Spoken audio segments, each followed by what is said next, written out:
The volume common to the cylinders x square plus y square equal to a square, and second cylinder is x square plus z square equal to a square.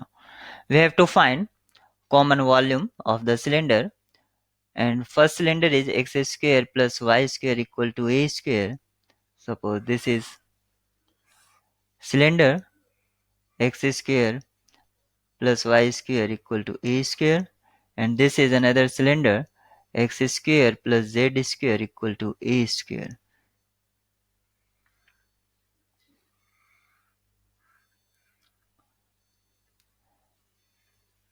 This is two cylinders we have, and these are x-axis, y-axis and z-axis, and we have to find common volume.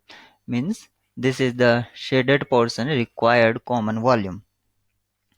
Required common volume is z equal to a square minus x square from this one and take square root.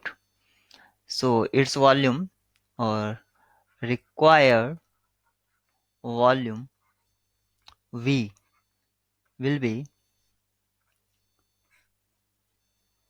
because z is running from minus to positive, so take 0 and took 2 times, 0 to a square minus x square 2 times y, from this one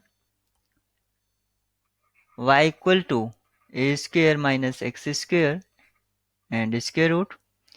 Similarly 0 to y is from minus this one to this one, so 0 to a square minus x square and x, put y equal to 0, then x will be 0 to a. Now solve this expression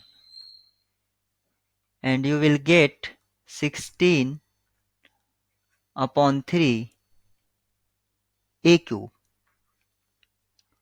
16 upon 3 a cube. This is direct formula you have to learn.